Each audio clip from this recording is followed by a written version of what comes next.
Hey everybody, Michael Fabiano here from Sports Illustrated Fantasy. Let me be the first to say, thank goodness, Buy-Mageddon is over. It was terrible, right? But maybe it wasn't that bad because we had the help of Jen Piacenti, who is our betting and fantasy analyst, to help you with the waiver wire. And now we're going into week 8, only 2 teams on a bye. The Raiders, the Ravens, a little bit easier track this week, Jen. Let's start off with some of the quarterbacks that you want to pick up, including Daniel Jones.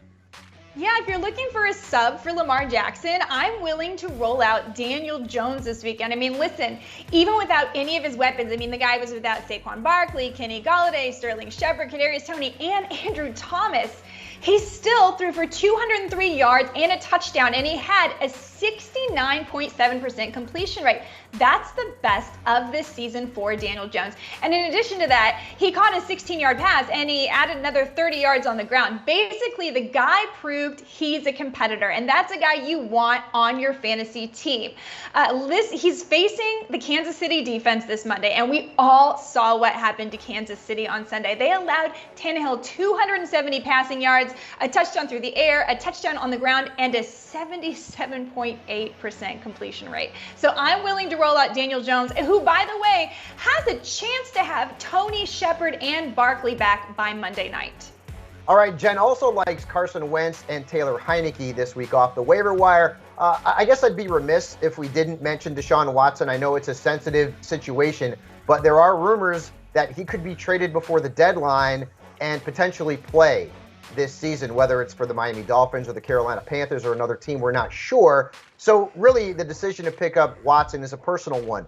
If you feel like Watson can help your fantasy football team and you overlook all of the allegations, then he's worth a speculative add. If you would rather not have a player like Watson on your roster, or maybe you feel like he won't play this season, the NFL will put him on the commissioner's exempt list, whatever the case may be, then maybe he's not worth a speculative add. Let's move on to the running back position, Jen, and the injury to Miles Sanders suddenly has Kenneth Gainwell in the spotlight. Yeah, so Kenneth Gainwell is someone that we've been recommending in the article for a few weeks now, and this is exactly the reason why. Look, Gainwell was already playing 22 snaps per game, averaging 4.6 yards per carry, and he had seen 31 targets this season. So he was already a decent, flex or someone that could fill in if you needed to in a certain situation. But now with Miles Sanders, still we're waiting on those ankle x-rays. He could be out for a few weeks. Gainwell is absolutely bumped up into, probably an RB2 for you. And if you're in deeper leagues, you want to also take a look at Boston Scott.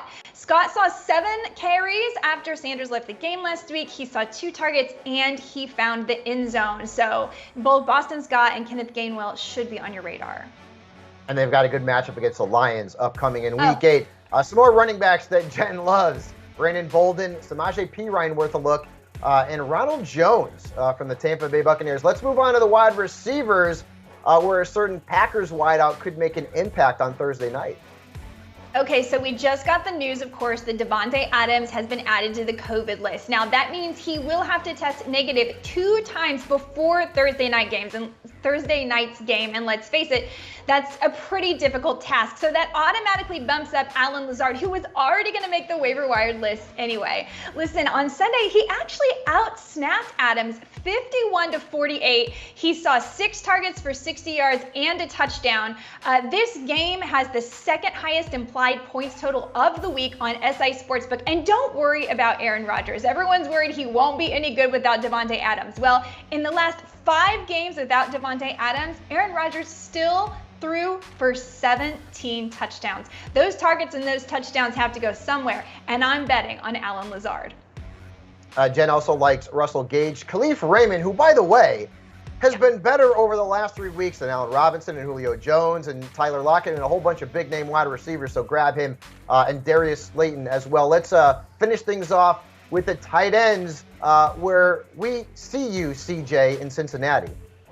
Oh yeah, here's the thing, CJ, I guess, how many 2 touchdown, 90+ yards games does it take to make the waiver list? I guess it's 2, because here you are. Listen, it's tough to get too excited because he's seen less than 10% of the targets for the team and less than 3 targets per game. But what we found is Burrow is still looking to him in big situations, and this is a really surging offense. So you could do a lot worse than betting on CJ Uzomah. And one more person I think you should take a look at, because listen, we don't know how long we're going to be out with Dawson Knox. That was our guy, right? Our waiver wire ad. Mo Alley-Cox is someone I think you could add. He's available in about 83% of leagues. He seems to be one of Carson Wentz's favorite red zone targets. He's seen 13% of the team's air yards, and let's face it, their wide receivers are still a bit banged up, missing T.Y. Hilton and Paris Campbell. Yeah, and they've got the Titans this week, so that's a good matchup for Mo Alley-Cox. All right, for the rest of Jen Piacenti's great work, check out her waiver wire column and everything that Jen does at si.com/fantasy. And of course, be sure to check out the Sports Illustrated YouTube channel, where you can find more videos, including a lot of fantasy advice, waiver wire, and start 'em and sit 'em, and so much more.